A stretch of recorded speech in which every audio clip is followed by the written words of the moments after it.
Hello students, good morning. आज हम करने जा रहे हैं अपना तीसरा चैप्टर, पूर्णांक। पूर्णांक किनको कहते हैं आपको थोड़ा पता भी होना चाहिए। अगर मैं एक संख्या रेखा खींचूं, ये एक संख्या रेखा है, ठीक है। यहाँ आप जीरो लिखो। जीरो के अगर राइट में चलेंगे तो प्लस में जाएंगे। 1 2, ये प्लस में है, प्लस में लिखने की जरूरत नहीं होती। 3 4 5 6 7। और इसके अगर लेफ्ट में जाएंगे तो माइनस के 1, माइनस के 2, माइनस के 3, -4, -5, -6, -7। तो ये सभी क्या है, पूर्णांक हैं, ठीक है। आपने प्राकृतिक संख्याएं पढ़ी, पूर्ण संख्याएं पढ़ी, उनका जोड़ना, घटाना, गुणा, भाग, संक्रियाओं के नियम सीख लिए हैं, ठीक है। छोटी पूर्ण संख्याओं से बड़ी पूर्ण संख्याओं को घटाना सीख लिया है आपने। अब आप पूर्णांकों के बारे में सीखने जा रहे हैं। तो ये हमारे पूर्णांक, ठीक है। अगर राइट में चलेंगे जीरो से तो प्लस में, और लेफ्ट में चलेंगे तो माइनस में। अब इसको हम ईस्ट वेस्ट नॉर्थ साउथ में भी ले सकते हैं। अब ये देखिए,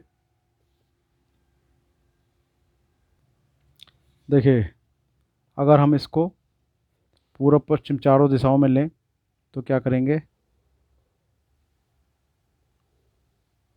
ये आपका पूर्व हो गया, ये पश्चिम हो गया, ऊपर उत्तर आ गया, और नीचे दक्षिण आ गया। यहाँ आ गया जीरो। देखो, पूर्व की तरफ चलते हैं तो प्लस में,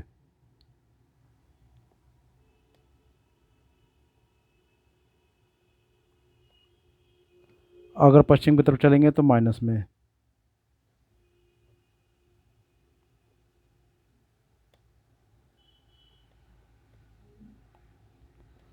अगर उत्तर की तरफ चलेंगे तो प्लस में,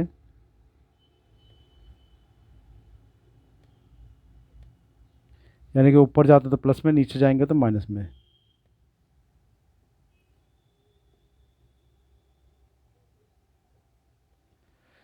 तो इसको हम दिशाओं में भी दिखा सकते हैं। मैं अगर कोई कहे कि 3 मात्रक पूर्व जाना है तो 3 मात्रक पूर्व, ठीक है।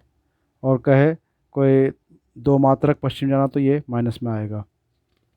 तो इस तरह से हम इसको दिशाओं में भी दिखा सकते हैं, ठीक है। और आप ये चीज़ ध्यान रखें कि इसमें जो जीरो से इधर हैं, ये अगर जीरो को साथ लें तो पूर्ण संख्याएं हैं, ठीक है। और 1 से लेकर यहाँ तक प्राकृतिक संख्याएं हैं, और ये ऋण पूर्णांक है लेफ्ट में, ठीक है। तो ये कह सकते हैं कि यहाँ से यहाँ तक तो धन पूर्णांक है, धन पूर्णांक लेके यहाँ से इधर की तरफ, और ये हो जाएंगे ऋणात्मक, ऋण पूर्णांक यहाँ से। ये शून्य है,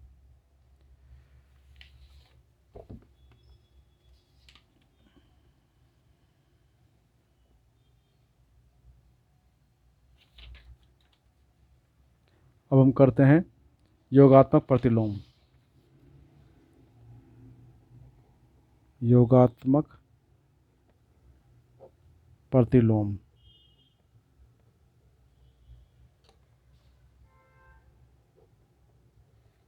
तो योगात्मक प्रतिलोम किसे कहते हैं, ठीक है। कि अगर ए और बी, ये कह लो, अगर कोई संख्या है 5, 5 का योगात्मक प्रतिलोम क्या होगा, -5 होगा, ठीक है। क्यों होगा, क्योंकि योगात्मक प्रतिलोम उसको कहते हैं कि उसमें ऐसी कौन सी संख्या जोड़ें जिससे जीरो हो जाए। तो 5 में हम क्या जोड़ें, -5 जोड़ें तो ही जीरो हो पाएगा, क्योंकि 5 - 5 प्लस माइनस माइनस हो जाएंगे तो ये जीरो हो जाएगा। ठीक है। और अगर ये कहता कि -5 का योगात्मक प्रतिलोम तो +5 हो जाता। अगर ये कहे कि -3 का योगात्मक प्रतिलोम बताओ, तो प्रतिलोम क्या होगा इसका, +3 होगा। यानी कि अगर इधर -3 है तो इधर योगात्मक प्रतिलोम उसका +3 होगा, अगर प्लस का है तो योगात्मक प्रतिलोम माइनस का होगा, क्योंकि दोनों को अगर हम जोड़ें तो शून्य आना चाहिए। ठीक है। तो ये था हमारा योगात्मक प्रतिलोम। अब हम पढ़ेंगे निरपेक्ष मान। निरपेक्ष मान, एब्सोल्यूट वैल्यू।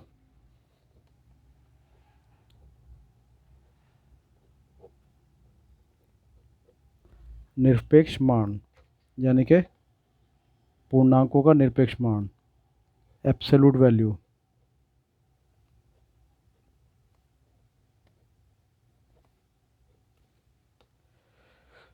तो निरपेक्ष मान क्या है कि अगर हम कोई वैल्यू ले 5, ये इसका मोड लगा दें तो ये मोड में से निकल के आएगी प्लस का ही 5 ही आएगी। लेकिन अगर माइनस का लें तो भी ये प्लस का ही आएगा। यानी कि ये निरपेक्ष मान हमेशा धनात्मक ही आता है। चाहे आप -1 ले लो, इसका निकल के आएगा 1। ठीक है। चाहे 2 ले लो, इसका भी 2 ही निकल के आएगा। आपने -7 लिया तो इस मोड से जो बाहर आएगा तो प्लस का ही आएगा, यही इसका निरपेक्ष मान होगा। ठीक है। और जीरो का क्या आएगा, जीरो का जीरो ही आएगा। तो चाहे +7 हो या -7 हो तो उसका जो निरपेक्ष मान आएगा यही आएगा। ठीक है। चलिए अब एक्सरसाइज करते हैं और देखते हैं।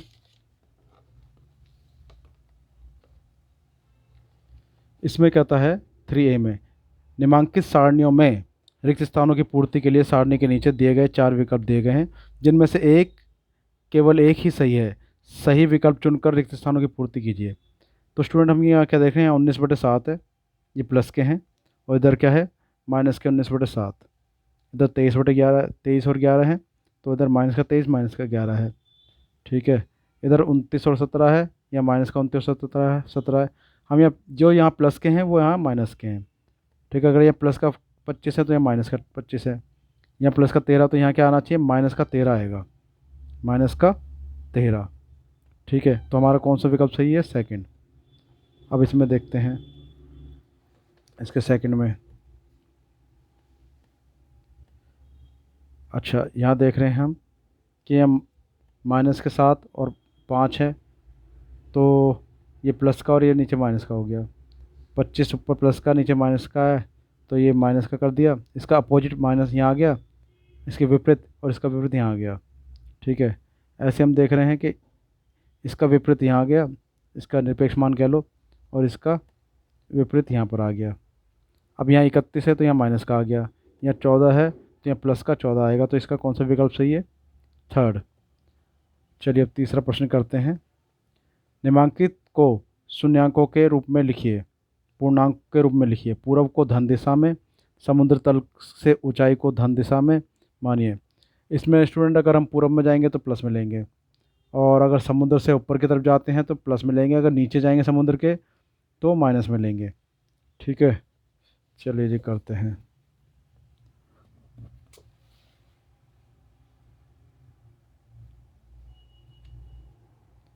इसमें कहता है 0 से नीचे 4 डिग्री सेंटीग्रेड का तापमान। 0 से नीचे, ये हमारा है तीसरा प्रश्न।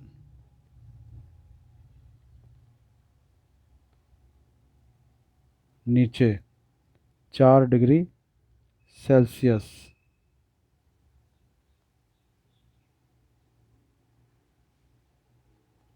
का तापमान। अब 0 से नीचे जा रहे हैं, अगर नीचे जाते हैं तो हम लेते हैं माइनस में, तो ये हो जाएगा माइनस का 4 डिग्री। ठीक है, सेल्सियस लिख दो। दूसरा कहता है 7 कदम पूरब की ओर, तो 7 कदम पूरब। अब पूरब में जाते हैं तो हम प्लस में लेते हैं, तो आ गया प्लस का 7। तीसरा ₹3.28 की हानि। अब हानि होती है तो माइनस में लेते हैं, और अगर लाभ होता तो प्लस में लेते हैं। तो हानि हो रही तो माइनस में, माइनस का ₹3.28। चौथा कहता है ये 18 मीटर पश्चिम का विस्थापन। तो 18 मीटर पश्चिम का विस्थापन। तो मैंने बताया था आपको, पूर्व में जाएंगे तो प्लस में, पश्चिम में जाएंगे तो माइनस में। तो 18 मीटर माइनस का, समुद्र तल से 1000 मीटर की ऊंचाई। समुद्र समुद्र तल से 1000 मीटर की ऊंचाई। अब ऊपर जा रहे हैं तो हम लेते हैं प्लस में, तो ये प्लस में आ गया 1000 मीटर। चलिए चौथा चौथा प्रश्न पढ़ते हैं। निम्नलिखित पूर्णांकों के योगात्मक प्रतिलोम लिखिए। ठीक है, तो चौथे का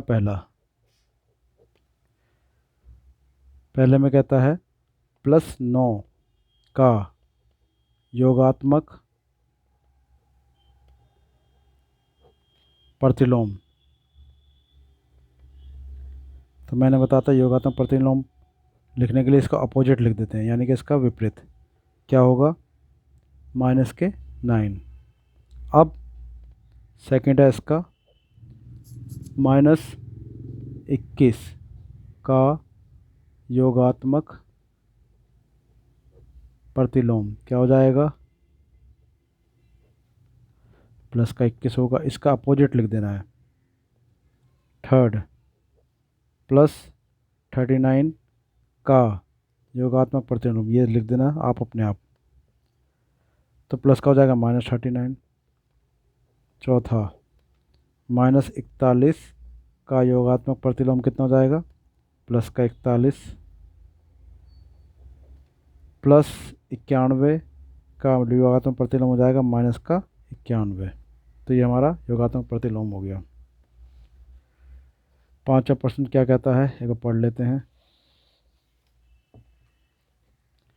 संख्या रेखा खींचिए, उस पर निम्नलिखित निम्नांकित पूर्णांकों को प्रदर्शित कीजिए।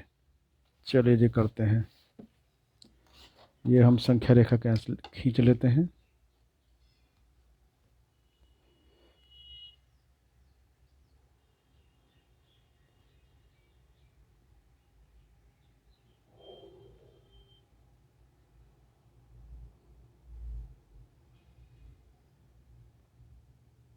इक्वल डिस्टेंस में मार्क लगा लें ये।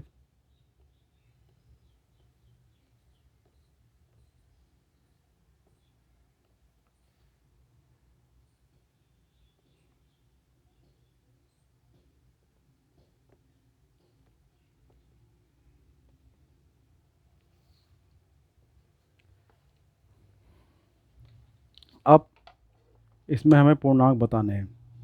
तो पहले तो आप 1 को शून्य मान लो, इधर चलेंगे तो प्लस में 1, 2, 3, 4, 5, 6, 7, 8, 9। इधर चलेंगे तो माइनस में, -1, -2, -3, -4, -5, -6, -7, -8 और ये -9। ठीक है, तो कहता है इनको पूर्णांकों को दर्शाइए। तो प्लस का 4 कहाँ है, ये +4 है, इनको आप नामकरण कर दो ए। दूसरा कहता है माइनस या कै कह दो, कै। दूसरा कहता है -9, तो -9 तो इधर आ गया, ये हमारा आ गया कै, बिंदु कै। अब प्लस का 7 किधर आएगा, तो प्लस हम लगाएं या ना लगाएं हमारी मर्जी है, पर माइनस लगाना पड़ता है। प्लस का 7 है हमारा ग, बिंदु ग। अब घ -3, तो ये आ गया बिंदु घ -3। डे जो है -6, तो ये आ गया डे -6। तो इस तरह से हम इनको पूर्णांकों को संख्या रेखा पर प्रदर्शित कर सकते हैं। यह था हमारा 5वां प्रश्न। छठे में कहता है पूर्णांकों को ऊर्ध्वाधर संख्या रेखा पर भी दिखा सकते हैं। जिस प्रकार ऊपर की दिशा को धनात्मक तथा नीचे की दिशा को ऋणात्मक माना जाता है, पार्श्वांकित संख्या रेखा को देखिए और निम्नलिखित प्रश्नों के उत्तर दीजिए। जैसे हमने ये संख्या रेखा नीचे लेटी हुई बना रखी है, इसको हम ऐसे ही बना सकते हैं। अगर ऊपर जाएंगे तो प्लस में और नीचे जाएंगे तो माइनस में। अब ये कहता है कि बिंदु ए बिंदु +7 है, तो यहाँ चलो इसको हम बना ही देते हैं।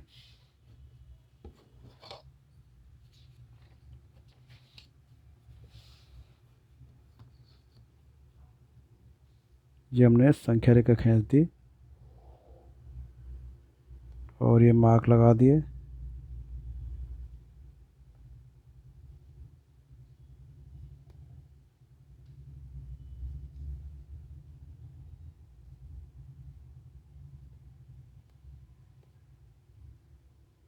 अगर इसको हमने 0 लिख लिया तो ये 1 2 3 4 ये प्लस के हैं, प्लस का 5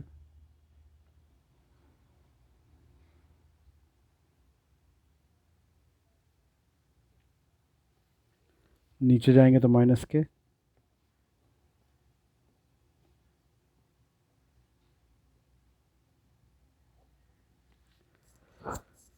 अब ये कहता है अगर प्लस जो है ए बिंदु है तो कौन सा बिंदु, अब इसने दिखा रखा है ये जो है ए बिंदु दिखा रखा है, प्लस जो दिखा रखा है 7 ए बिंदु दिखा रखा है। ठीक है, इसके नीचे दे रखा है एल, फिर दे रखा है डी और फिर एक छोड़कर सी जो हो गया। इसके बाद 2 छोड़कर बी, इसके बाद एक छोड़कर के, फिर एम, फिर एक दे रखा है ई। तो यहाँ पर कहता है ये कि अगर ए +7 है तो कौन सा बिंदु -7 होगा। तो -7 हम देख रहे हैं कि बिंदु ई, अतः बिंदु ई -7 होगा। पहले का उत्तर हो गया। छठे का कै, बिंदु ई -7 होगा। क्या कहता है बिंदु बी किस पूर्णांक को निरूपित करता है। तो बिंदु बी हम देख रहे हैं, बिंदु बी जो है -3 को निरूपित करता है। तो बिंदु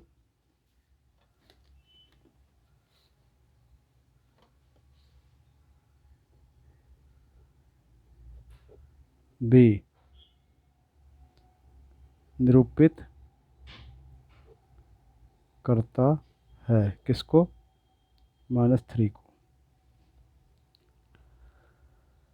अब बिंदु बी का विपरीत बिंदु बताइए। यह कहता है बिंदु बी का विपरीत, यहाँ अगर -3 है तो उसका विपरीत होगा +3, +3 हो जाएगा सी। तो बिंदु बी का विपरीत सी है। घ के बाद घ कहता है डी एल और के निरूपित पूर्णांक लिखिए। तो डी का पूर्णांक, डी का कितना है +5। इसके बाद के का पूर्णांक, के का कितना है -5। इसके बाद एल का पूर्णांक, एल कहाँ पर है, एल है +6। तो ये हमारा घ का हो गया। अब डै करते हैं। बिंदु डी के और एल के विपरीत विपरीतों को बताइए। तो डी का विपरीत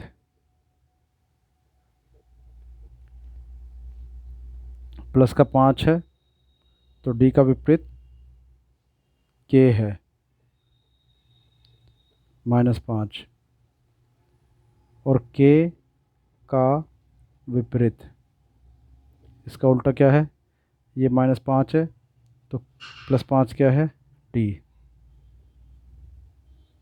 अब एल का विपरीत, एल कितना है, एल है हमारा 6, और -6 क्या है, एम, एम है।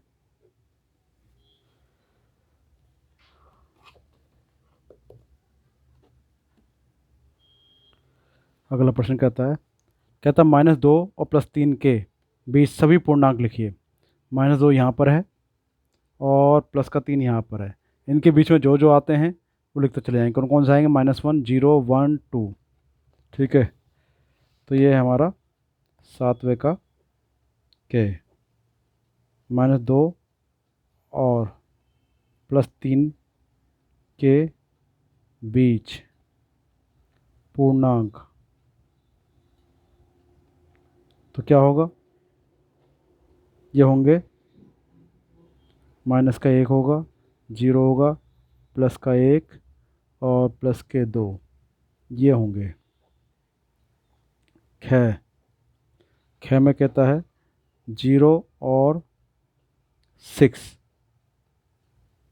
के बीच पूर्णांक।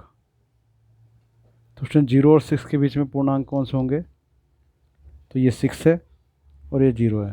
तो इनके बीच में क्या कह रहा है, 1, 2, 3, 4, 5, कौन कौन से होंगे, 1, 2, 3, 4, 5। प्लस भी लिख सकते हैं, इसमें डायरेक्ट भी ले सकते हैं। गए। इसके बाद कहता है 0 और 6 के बीच में, 0 और, मैं 0 और 6 के बीच में तो लिख दिया, -4 और +4 के बीच पूर्णांक। तो ये क्या क्या आएंगे, ये आएगा -3, -2, -1, 0, +1, +2 और +3, ये आएंगे। इसके बाद घ, -5 और +2 के बीच पूर्णांक। अब -5 के बाद -4, -3, -2, -1, 0, 1, +1, ये सभी पूर्णांक आएंगे। घ के बाद देखते हैं डे, -3 और +5 के बीच पूर्णांक। -3 के बाद क्या आता है, -2, -1, 0, +1, +2, +3, +4, ये पूर्णांक आएंगे। अब 6, -8 और 4 के बीच पूर्णांक। तो -7 आएगा, -6 आएगा, -5 आएगा, -4, -3, -2, -1, 0, 1, 2, 3, ये सब पूर्णांक आएंगे। तो ये था हमारा 7वां प्रश्न। अब 8वां देखते हैं। 8वां प्रश्न कहता है कि संख्या रेखा दी हुई है, इसकी सहायता से पूर्णांकों के जोड़े, ये पूर्णांकों के जोड़े जोड़े दे रखे हैं, के बीच पूर्णांकों को आरोही क्रम में, बढ़ते हुए क्रम में लिखना है। देखो जो 0 के लेफ्ट में है, ठीक है, वो माइनस में है, जो जीरो के राइट में है वो प्लस में है। और लेफ़्ट से राइट की तरफ बढ़ते जाते तो बढ़ता जाता है, और लेफ़्ट की तरफ चलते जाते घटता जाता है। ठीक है, तो आपको ध्यान रखना है कि कौन सा छोटा होगा कौन सा बड़ा होगा। तो ये है हमारा 8वें का पहला, ये देखा 2 और 5, आरोही क्रम क्या हो जाएगा,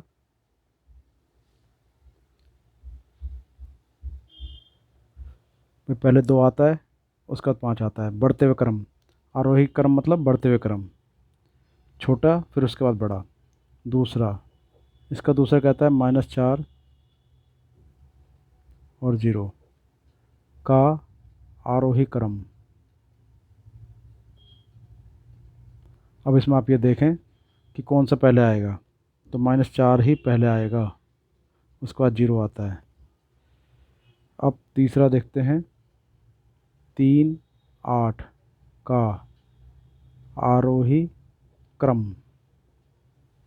पहले 3 आता है फिर 8 आता है। अब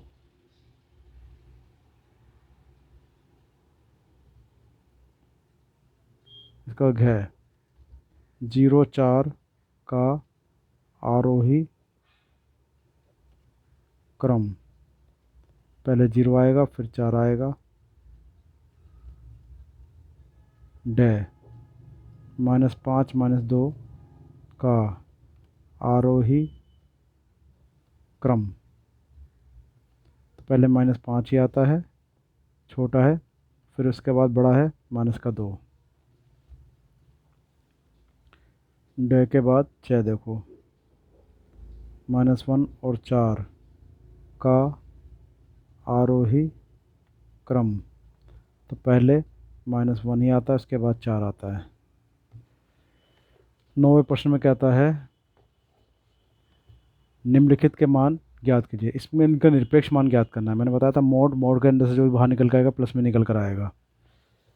तो चलिए करते हैं इसको। क्या है 9 का क्या, तो -13 का निरपेक्ष मान क्या होगा, प्लस का 13। दूसरा दे रखा है 12, 12 का क्या आएगा, ये प्लस का 12 ही आएगा। माइनस का 37 है, इसका क्या आएगा, प्लस का 37। जीरो का क्या आएगा, 0। -47 का क्या आएगा, प्लस का 47। ये इसके निरपेक्ष मान है। 101 का क्या आएगा, प्लस का 101। तो चाहे प्लस में हो या माइनस में, मोड के अंदर जो भी वैल्यू होगी बाहर निकल कर आएगी तो प्लस में ही आएगी। ठीक है, अब 10वां पढ़ते हैं। अपनी अभ्यास पुस्तिका में सत्य तथा असत्य कथन की पहचान कीजिए। सबसे छोटा पूर्णांक शून्य शून्य है, क्या ये बात सत्य है, नहीं, क्योंकि शून्य से नीचे भी हमारे माइनस में वैल्यू होती है। तो ये बात क्या जो है असत्य है। कैसी है, 10वें का क्या असत्य है, क्योंकि शून्य से नीचे ऋणात्मक पूर्णांक होते हैं। शून्य का विपरीत नहीं होता, ये बात सत्य है। शून्य ना तो प्लस में होता है ना माइनस में होता। अब ये कहता है गे में -17 जो है बड़ा है -5 से, जी बिल्कुल नहीं। -17 जितने हम लेफ़्ट से राइट की तरफ चलते हैं उतना बड़ा होता चला जाता है। अगर ये इधर होता तो ये बात सत्य होती। ठीक है, जितना राइट में होता है वो बड़ा होता है। -17 तो बिल्कुल लेफ्ट में आता है। ठीक है, तो ये कैसा है, ये असत्य है। एक धनात्मक पूर्णांक अपने योगात्मक प्रतिलोम से बड़ा होता है। धनात्मक पूर्णांक, ठीक है, ये बात बिल्कुल गलत है। हम देखें, धनात्मक पूर्णांक है अगर सपोज 5, ठीक है, इसका योगात्मक प्रतिलोम क्या हो जाएगा, -5। ठीक है, तो क्या धनात्मक पूर्णांक अपने प्रतिलोम से बड़ा होता है? जी नहीं। हाँ बिल्कुल सही कह रहा है। धनात्मक पूर्णांक अपने योगात्मक प्रतिलोम से बड़ा होता है, बिल्कुल सही। ये बड़ा है इससे। एक ऋणात्मक पूर्णांक अपने योगात्मक प्रतिलोम से बड़ा होता है। एक ऋणात्मक पूर्णांक, अच्छा ऋणात्मक पूर्णांक जो है हम लेते हैं -3 का योगात्मक प्रतिलोम क्या आएगा? +3। कहता है इसमें कह रहा है ऋणात्मक पूर्णांक अपने योगात्मक प्रतिलोम से बड़ा होता है। ये नहीं, छोटा होता है। ऋणात्मक कैसा होता है? छोटा होता है। शून्य एक पूर्णांक नहीं है, ये बात सत्य है? सत्य है? नहीं, बिल्कुल सत्य है। शून्य भी एक पूर्णांक है क्योंकि ये बीच में आता है यहाँ पर। शून्य का योगात्मक प्रतिलोम शून्य है, बिल्कुल सही बात है। शून्य का योगात्मक प्रतिलोम भी शून्य ही होता है क्योंकि शून्य में शून्य जोड़ो शून्य ही आएगा। तो यूँ करके ये हमारी एक्सरसाइज ख़त्म हो गई 3A। चलिए।